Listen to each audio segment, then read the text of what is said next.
Vision లేదు మీతో కాదు. కనీసం ఉన్నది ఉన్నట్టన్నా కేసీఆర్ ప్రభుత్వం మీకు ఇచ్చిపోయిన వ్యవస్థలు ఉన్నది ఉన్నట్టన్నా నడిపేదానికి ప్రయత్నం చేయండి.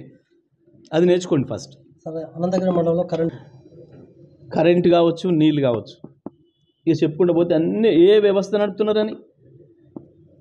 మేము ఇచ్చిపోయిన బళ్ళల్లో పాఠం చెప్పే పరిస్థితి లేదు, మేము ఇచ్చిపోయిన హాస్టల్లో అనుభవం పెట్టే పరిస్థితి లేదు, మేము ఇచ్చిపోయిన కరెంట్ లైన్లలో కరెంట్ ఇచ్చే పరిస్థితి లేదు, మేము ఇచ్చిపోయిన కాలువలలో నీళ్ళు ఇచ్చే పరిస్థితి లేదు, మేము కట్టిపోయిన దవాఖానలలో వైద్యం చేసే పరిస్థితి లేదు.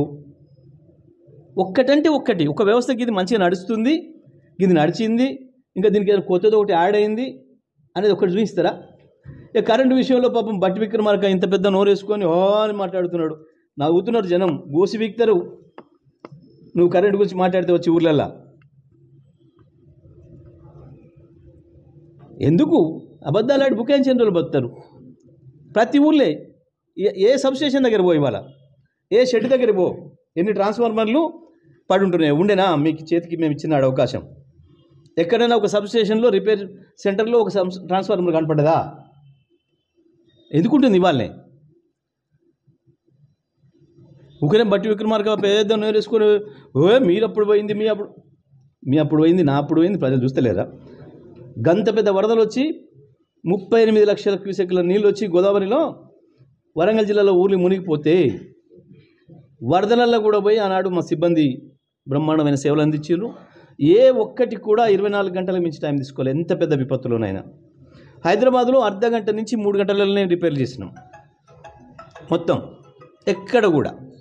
కానీ ఇవాళ 24-25 రోజులు ఖమ్మంలో చక్కగా లేదు, కోదాడలో చక్కగా లేదు,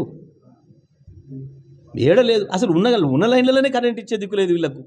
ఇక పోయిన లైన్లను అడిగే పరిస్థితి ఉన్నది ప్రజలు. ఇంకా అక్కడ తీసుకొచ్చారు. ఎట్లా ఉందంటే కాంగ్రెస్ పరిస్థితి, ఒకటి ఇస్తే మళ్ళీ రెండోది అడుగుతారు, ఒకటే ఇవ్వకుండా కూర్చుందాం ఇక అంతే అరుచుకుంటారు పోతారు అనుకుంటున్నాడు ముఖ్యమంత్రి మంత్రులు. మన పని మనం చేసుకుందాం, ఇక మళ్ళీ వచ్చేది ఉందా సచ్చేది ఉందా మనం అన్న పద్ధతుల్లో ఇప్పంచెలే పని చేస్తున్నారు. ఎవడన్నా ఆకాశం వచ్చిన వాళ్ళు చేస్తారు అటువంటి ఆలోచన. కానీ పాపం వీళ్ళకు ఎక్కిన మొదటి రోజే మొదలైంది, ఇక మళ్ళీ వచ్చేది లేదు. దీపం ఉండగానే ఇల్లు చక్క పెట్టుకోమని మా నాయన మా తాత చెప్పిండు, ఆ పని చేసుకుందాం అన్న పద్ధతులు కనబడుతున్నారు తప్ప మేము ప్రజలు మమ్మల్ని గెలిపించిండ్రు, మళ్ళీ ఎప్పుడన్నా ఓటుకు పోవాలి, ఓటు అడగాలంటే మొక్క ఉండాలి, ఆ పద్ధతిలో పనిచేద్దాం అనుకోవట్లేదు ఈ ప్రభుత్వం. ఊరికే ఇంకా కేసీఆర్ని తిట్టుకుంటూ పోతాం, బీఆర్ఎస్ని తిట్టుకుంటూ పోతాం, గత ప్రభుత్వం తిట్టుకుంటూ పోతాం. మాట్లాడేటప్పుడు సోయి ఉండాలి, ఆలోచన ఉండాలి. ఇప్పటికైనా నేను డిమాండ్ చేస్తూ ఉన్నా, ఏదో చిన్న స్థాయి అధికారుల మీద నెపం పెట్టడం కాకుండా బుద్ధి తెచ్చుకొని మీరు రాత్రి పగలు ఆడ ఉండి పని చేయించుర్రి. వాళ్ళకి అధికారులకు ఏమైనా ఇబ్బంది వస్తే ఏమంటుండి పని చేయించుర్రి. ఆనాడు మేము చేసినాం, మేము మంత్రులం, మా ఎమ్మెల్యేలం, ఎక్కడ సమస్యలు వచ్చినా వరదలు వచ్చినా ఆన్నే ఉండి పని చేసినాం. నాగార్జునసాగర్ కట్టని, ఎడమకాలువ కట్టని కరెక్ట్ 7వ రోజు సాయంత్రానికి పూర్తి చేసి నీళ్ళు ఇచ్చినాం. ఆడ ఉండి నిలబడి నేర్చుకోండి, కనీసం అధికారులను అడిగి చెప్తారు ఎట్లా పని చేయాలి.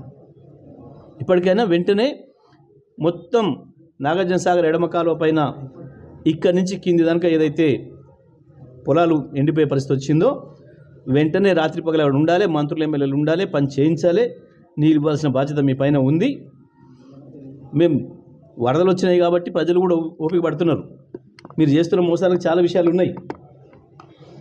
కానీ వెంటనే ప్రభుత్వాన్ని డిమాండ్ చేస్తూ ఉన్నా, ఉత్తమ్ కుమార్ రెడ్డి గారు మీరేదో పోయి ఆడ పట్టుకొని చిన్న చిన్న అధికారుల మీద ఎగిరేసేసి రావడం కాదు, బాధ్యత మీది. మీ మంత్రులు, నీ పక్క మంత్రులే మోసం చేసినా ద్రోహం చేసినా ఇవ్వాల్సిన బాధ్యత ఇరిగేషన్ శాఖ మంత్రిగా మీదే, ఈ జిల్లా మంత్రిగా మీదే.